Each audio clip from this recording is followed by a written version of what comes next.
Mau overkredit rumah KPR? Kenali dulu resiko-resikonya yuk. Apa itu overkredit?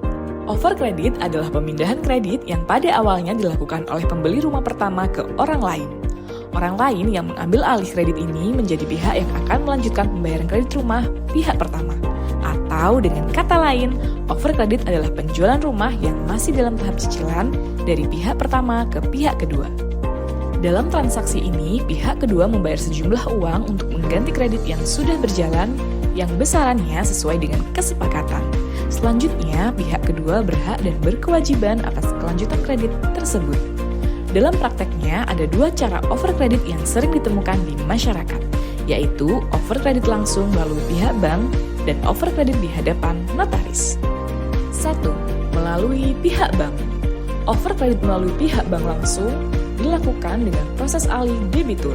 Pihak pertama sebagai penjual dan pihak kedua sebagai pembeli melakukan pengajuan permohonan alih kredit di bagian customer service dengan memenuhi berbagai persyaratannya. Setelah pihak bank meneliti dan memberikan persetujuan, maka pihak pembeli bisa beralih fungsi menjadi debitur baru. Setelah menandatangani perjanjian baru, maka kredit kini berganti menjadi nama pihak kedua.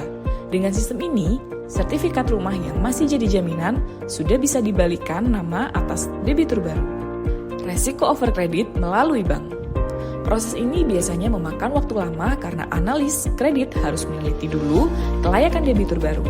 Resiko terbesar dari proses ini adalah adanya kemungkinan bahwa analis kredit dari pihak bank menyatakan pihak kedua tidak layak untuk mengambil alih kredit sehingga overkredit KPR ditolak. Karena itu, untuk melakukan proses overkredit harus dipastikan bahwa pihak pembeli memenuhi prasyarat untuk menjadi debitur dan memiliki kredit histori yang baik.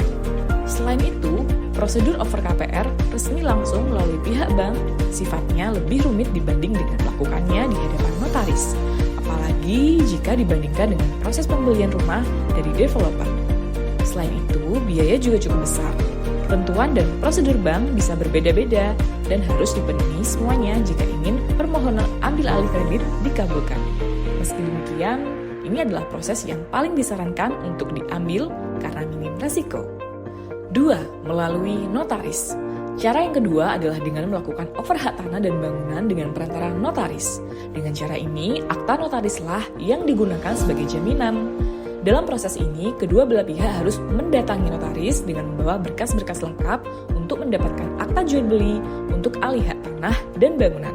Selain itu, notaris juga akan memberikan surat kuasa kepada pihak kedua untuk melakukan pelunasan sisa cicilan dan melakukan pengambilan sertifikat. Dibandingkan dengan overkredit langsung melalui bank, proses ini lebih cepat dan mudah. Selain itu, biayanya juga lebih rendah. Namun, walaupun cara ini cukup aman, namun masih tidak sempurna karena tidak langsung dilakukan pada bank. Resiko overkredit melalui notaris. Ketika Anda melakukan overkredit rumah KPR lewat notaris, Anda mengalihkan segala kewajiban dan hak sebagai debitur kepada pihak lain. Dengan kata lain, tanggungan cicilan maupun kepemilikan rumah Anda dialihkan kepada pihak lain. Akan tetapi, nama Anda tetaplah yang tertera pada dokumen dan catatan bank. Jadi, seandainya pihak pembeli sebagai debitur baru akhirnya tidak bisa memenuhi tanggung jawabnya dengan baik, maka bank akan mencatat nama Anda dalam daftar blacklist. Sedangkan resiko bagi pembeli yang melakukan transaksi overkredit melalui notaris adalah bahwa ia tidak akan bisa mengalihkan kembali kepada pihak lain. Jika pihak kedua ingin mengoverkredit, ia harus menghadirkan pihak pertama sebagai pemilik asal kredit. Selain itu, jika proses take over terjadi di luar bank, maka ada resiko bahwa pemilik pertama bisa menghilang atau sulit dihubungi.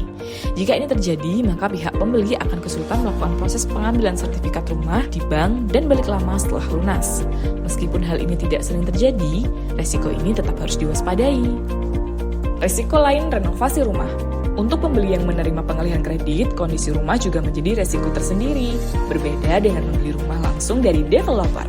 Rumah yang kreditnya diambil alih bukan rumah baru, karena itu kondisinya bisa jadi tidak 100%. Pembeli beresiko harus melakukan renovasi atau perbaikan di sana-sini. Karena itulah sangat bijak untuk sebelumnya menghitung perkiraan pembiayaan renovasi untuk mengurangi beban ambil alih kredit.